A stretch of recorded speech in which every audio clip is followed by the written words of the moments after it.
Before you get married, there are a few warning signs you should never ignore. Not because your partner is bad, but because marriage magnifies whatever is already there. Today, we're going through the signs that quietly turn "I love you" into "I feel trapped."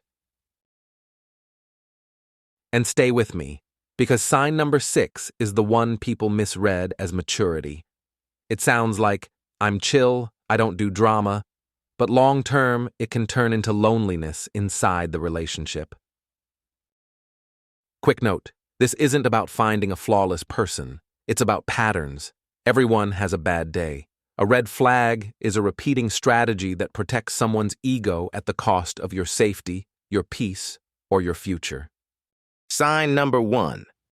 Pay attention to what happens after conflict, not during the heat, after. Do you actually come back together, understand each other, and feel closer? Or do things get swept under the rug until the next explosion? The biggest predictor of a miserable marriage isn't that you fight. It's that you don't repair. If someone can never say, "I see how that hurt you," marriage turns every disagreement into emotional debt. Watch for contempt, sarcasm that stings, eye-rolling, or turning your feelings into a joke. Those aren't personality quirks. They're ways of avoiding accountability while still hurting you. Micro test number 1. Next time you have tension, try this exact sentence. "I'm on your team. Can we reset and talk about what just happened?"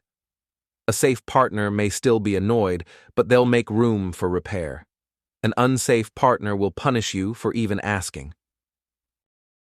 Sign number 2.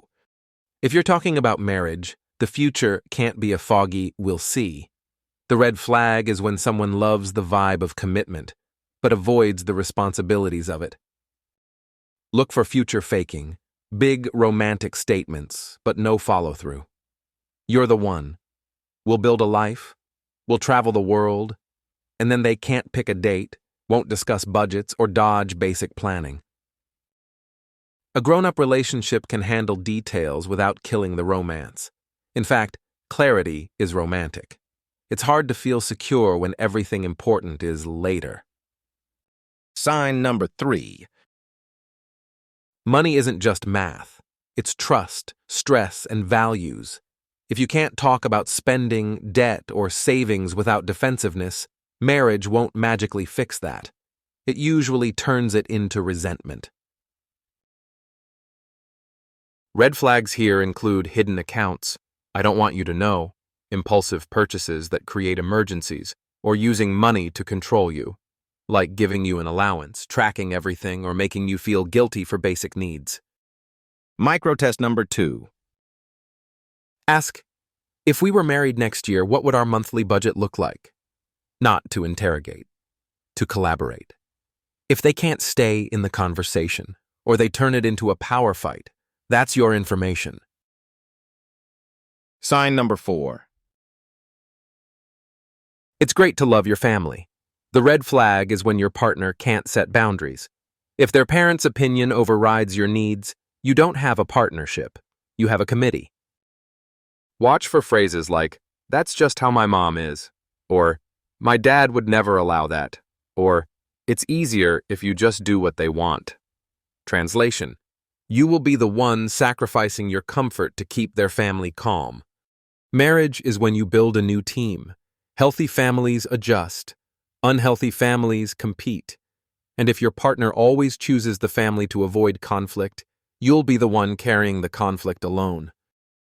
Sign number 5. This can be alcohol, drugs, gambling, porn, constant flirting, shopping, or even work. The red flag is not the struggle, it's the denial. If someone says, "It's not a big deal," while it keeps hurting the relationship, you're marrying the pattern. Pay attention to whether they take responsibility without being forced. Do they get help? Do they set limits? Or do they only change for 2 weeks when they fear losing you, then go right back? Sign number 6. Here's the sneaky one. Emotional unavailability that looks calm. The person who never raises their voice, never needs anything, never wants to talk about feelings, and calls you emotional for wanting connection. At first, it feels stable, but over time, you start feeling like you're dating a roommate. You share chores and plans, but not your inner world. And marriage without emotional intimacy often turns into quiet loneliness. If every deep conversation gets shut down, why are we talking about this? You're overthinking. I don't do feelings. That's not peace. That's avoidance. And avoidance is expensive in marriage. Sign number 7. Love can bridge a lot, but it can't magically align your core values. Kids or no kids. How you handle religion. How you handle gender roles. Where you live. How you handle careers. What respect looks like. These aren't small details. They're the operating system. A red flag is when you're told to stop asking because it ruins the vibe. Or when the plan is, get married first, then hope the other person changes. That's not optimism. That's gambling with your future. Micro test number 3.